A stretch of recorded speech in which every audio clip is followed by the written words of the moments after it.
É o Agosto Dourado, o mês de conscientização da importância de amamentar. O mês termina, mas toda essa conscientização prevalece durante todo o tempo. E nós estamos recebendo aqui a Lídia Mairim, que é pediatra, justamente para conversar a respeito disso. E você pode participar com a gente pelo 99897.000. Lídia, muito obrigada, viu, por ter vindo.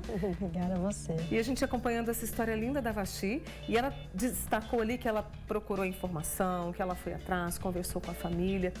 E ela é uma das mães que amamentam, né? Mas ainda o número de mães que amamentam exclusivamente com leite materno ainda é baixo, não é? Infelizmente né? No Brasil a gente tem pouco menos de 40% de amamentação exclusiva até os 6 meses, né? Em que você não dá outro alimento para o bebê além do leite materno, que é o recomendado pela Organização Mundial de Saúde. Tem muita coisa por trás disso, né? Então, assim, a primeira coisa é a vontade mesmo de amamentar. Então, você viu que ela já começou com, né, indo atrás, pesquisando, porque ela tinha vontade de amamentar. E a gente percebe que, às vezes, a mãe não está muito motivada, né? Ela não sabe, às vezes, a importância disso, por isso essas campanhas. E, além disso, às vezes, ela não recebe o apoio, porque ela não tem informação. Então, quando é igual a Vasti comentou, nos primeiros dias o leite está pouco, pequena quantidade, a mãe fica incomodada e fica desesperada, achando que o seu filho está passando fome. E ela precisa de um profissional, um enfermeiro, um médico, fala, tá tudo bem, a quantidade é pequena mesmo, que ele vai mamar nos primeiros dias, seu filho não está passando fome, vamos esperar mais um pouco para o leite materno descer, antes de já no primeiro dia, não, vamos dar o complemento, vamos dar a mamadeira, vamos dar a fórmula, porque ele realmente está passando fome. Então, tem a ver com a mãe, mas tem muito a ver com essa rede de apoio, né? E depois, claro, a volta do trabalho. Infelizmente, no Brasil, nós ainda temos licença maternidade de 4 meses. E aí, só mães muito assim, com muito apoio, muito empoderadas, que realmente conseguem voltar ao trabalho e continuar com a amamentação exclusiva. Isso é muito difícil. Na volta ao trabalho, é muito comum que você acaba introduzindo outros leites. Até porque, de repente, ela trabalha o dia todo, então envolve todo um planejamento, a rede de apoio que a campanha deste ano traz muito forte, justamente para que isso persista um pouco, porque é garantia de saúde total para o filho, né? A criança. É assim, a gente tem, as fórmulas hoje elas são muito boas, mas ainda não dá para dizer que é a mesma coisa que o leite materno, principalmente a proteção de outras doenças, né? E a gente tem um custo financeiro, a vantagem de amamentar não é só para o bebê, é para a mãe, porque diminui a chance de câncer de útero, de osteoporose, de anemia, de depressão pós-parto. Então, para a mãe, ela volta ao peso mais fácil do que se ela não estivesse amamentando. Então, nós temos as inúmeras vantagens para o bebê, que é muito difundido, as inúmeras vantagens para a mãe e para a família, para o pai, né? Para o bem-estar da família, inclusive o financeiro, porque a gente sabe o preço dessas fórmulas hoje. E aí acabam passando muito rapidamente para o leite normal, né, o ninho, de caixinha, alguns outros leites que não são adequados para a criança no primeiro ano de vida. Lídia, quais os tipos de problema que podem impedir que a mãe amamente? São poucos, assim, problemas mesmo anatômicos que realmente impeçam a mãe. Um dos grandes problemas, infelizmente, é a mamoplastia. A mãe que fez a cirurgia de retirada, né, de um pedaço da mama, a mamoplastia redutora, ela normalmente tem dificuldade para amamentar. Porque o que acontece? Tem lesão, né, dos ductos, das glândulas que produzem o leite, tá? Por outro lado, o silicone não costuma interferir, que é uma cirurgia muito comum no Brasil, mas a redutora sim, tá? E, de uma maneira em geral, algumas doenças maternas, né? Que impedem, inclusive, que podem passar no leite para o bebê, mas que são raras. O que mais impede uma mãe de amamentar não é doença, são condições anatômicas, orgânicas. É toda essa crença de que ela não vai conseguir, de que não está descendo leite, que o bebê está chorando porque ele está com fome. E não necessariamente. O bebê chora por uma série de razões que não necessariamente fome. Ele chega ao meio, né?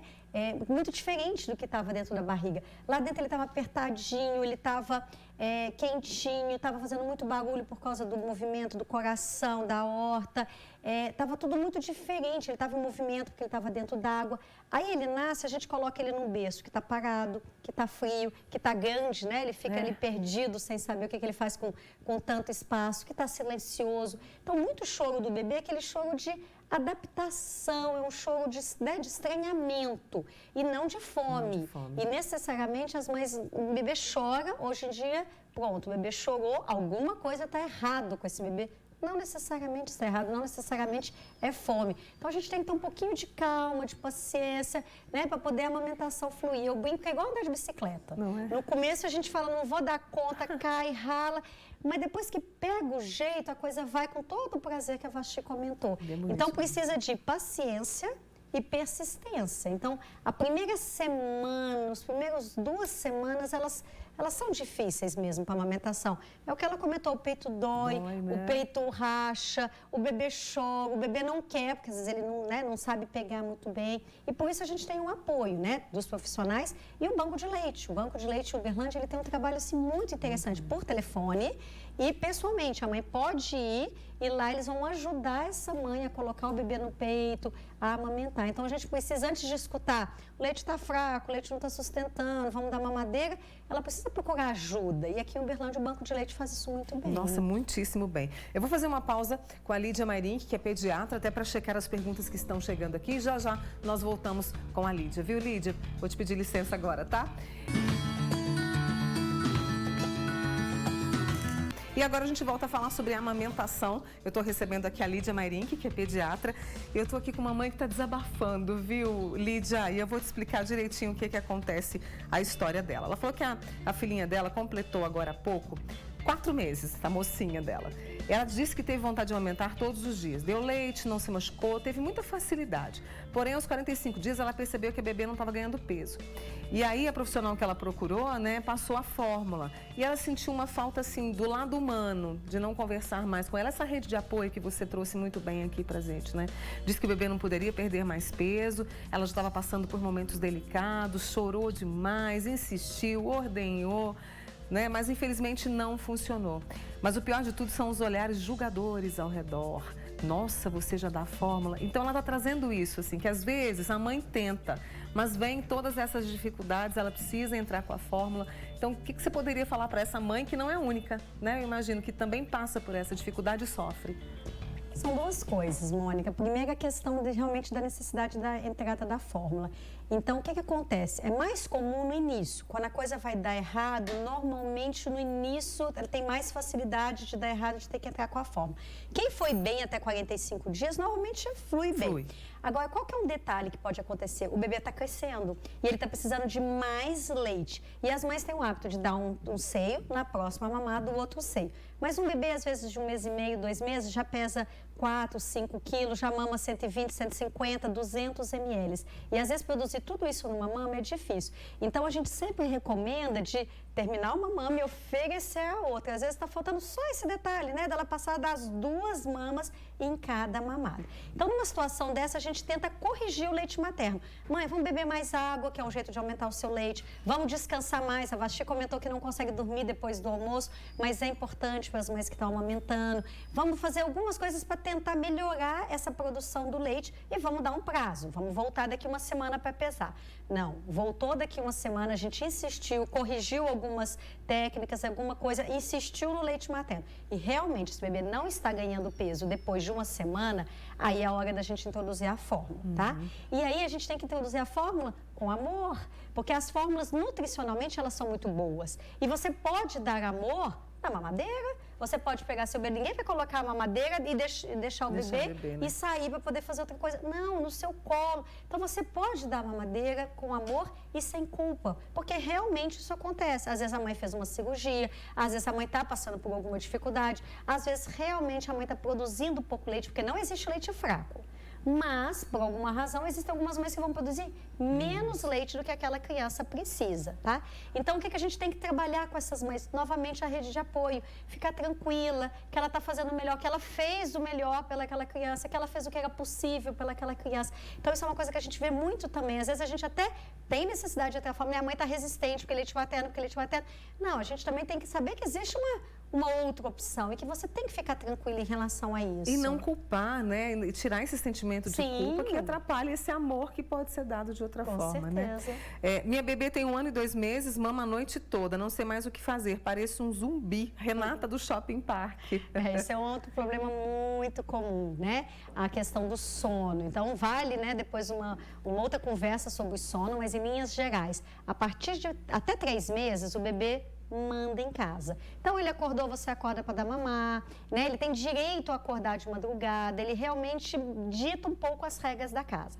Passou 3 meses, a gente brinca que, na verdade, ele já fez 1 ano. 9 meses na barriga e 3 do lado de fora. Então, já é uma criança, né, de 1 ano de vida aí, já está na hora da gente começar a pôr um pouco de regra em casa. Então, não tem necessidade mais de dar mamar depois de 3 meses. Então, a gente pede à mãe para começando tirando essa mamada de madrugada. Ela vai tirando devagarzinho, com 6, encerrou a mamada de madrugada. Não é para amamentar bebê depois de 6 meses. O que esse bebê está fazendo, provavelmente? Usando o peito dela para acalmar, para dormir. Porque uma criança de 1 ano e 2 meses não precisa mamar de madrugada e muito menos várias vezes ao dia. Então, vai ser um pouco de sofrimento, mas ela precisa retirar essa mamada.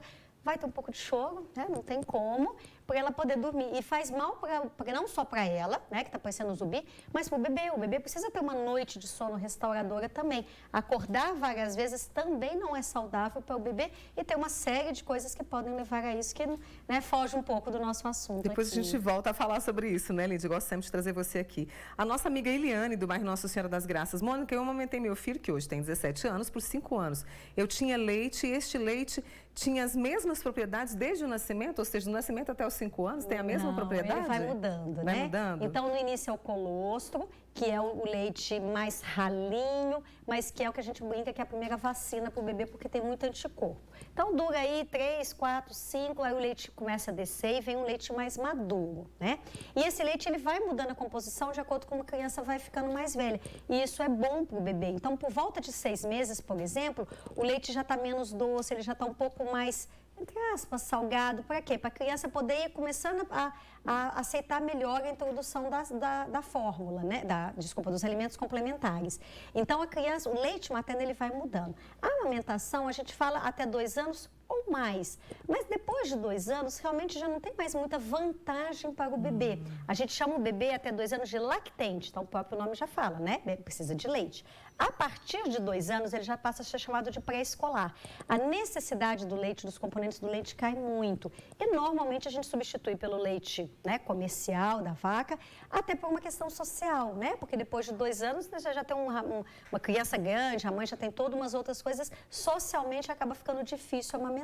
Então, assim, não está errado amamentar até os 5, isso é uma decisão dela, mas a recomendação é até os 2 anos ou mais, se ela quiser. Mas é muito difícil chegar até os 2 anos e com 2 anos a gente pede sutilmente para ir diminuindo, até para esse bebê entender que agora ele não é mais um bebê, que ele é uma criança e que ele não precisa mais mamar no peito, que ele já tem que ter, né, algumas responsabilidades, algumas vantagens de ser criança e perde os benefícios de ser um bebê. Perde a chupeta, perde a mamadeira, perde a fralda, perde o berço e perde o peito também. Está na hora de amadurecer. E crescer. Né? A Daniela, que está acompanhando, ela quer doar leite. Como é que ela faz? Pode procurar o banco? Isso é ótimo. Adorei a pergunta. A gente não tinha comentado sobre isso. Então, eu falei, né, fiz propaganda do banco de leite, mas ele precisa de leite para sobreviver. Então, o banco de leite ele tem 2 funções. Uma é fornecer leite, principalmente para os prematuros internados em UTI. Para esses bebês faz uma diferença muito grande. Às vezes, eles mamam 1 ml, 2 ml e vai aumentando de acordo com o peso. Então, quando uma mãe doa o leite materno, ele é usado dentro da UTI neonatal da Universidade Federal de Uberlândia para os bebês prematuros que estão internados lá. A mãe é só ligar, o banco de leite faz uma entrevista, dá as orientações, ela coleta em casa mesmo, ela ordenha o excesso, ou seja, eu acabei de dar mamar, o que sobrou eu ordenho, congelo e o banco de leite busca na sua residência. Então é só entrar em contato pelo telefone do banco de leite. E a segunda função do banco de leite, que é aquilo que eu já comentei, é a educacional, que é você ir lá ou ligar para ter informações de como aumentar seu próprio bebê. Eu vou fazer só mais uma pergunta para a Lídia aqui, tá bom, Lilian? Porque o nosso tempo, infelizmente, está acabando. Tem uma mãe que disse, ela só, na verdade, não é nem uma pergunta, ela também desabafou, a Leidiane, que o bebê ficou 1 mês na UTI, o leite secou e ela teve que entrar com a fórmula e vem essa questão dos olhares de julgamento. Sem isso de julgar, sem isso de culpar, isso de julgar. A mãe de UTI, gente, é uma mãe muito sofrida, né? Ela tá lá, ela já está toda preocupada com aquele bebê, toda estressada. Ela não fica do lado do bebê, o bebê não mama no peito dela. Então, infelizmente, para essa mãe é muito mais difícil continuar o leite materno, porque aquele bebê acabou usando a sonda, acabou usando outras coisas. Então, assim, essa mãe então precisa de um duplo acolhimento, né? Ela já tem a questão da prematuridade, às vezes o bebê que vai ter alguma dificuldade de saúde e a questão do aleitamento materno. Mas é possível sim, ordenhar o leite enquanto está na UTI, para poder a gente dando o próprio leite da mãe para o bebê, através da sonda, já que ele não pode mamar, para o bebê, mas sem culpa. Muito boa essa conversa com a Lídia Mayrink, que é pediatra com a gente aqui hoje, falando sobre amamentação, agosto dourado. E claro que a gente volta a falar sobre o tema, porque é muito importante, agora e sempre. Lídia, muito obrigada. Obrigada. Viu? Parabéns pelo trabalho e volte sempre aqui, tá bom?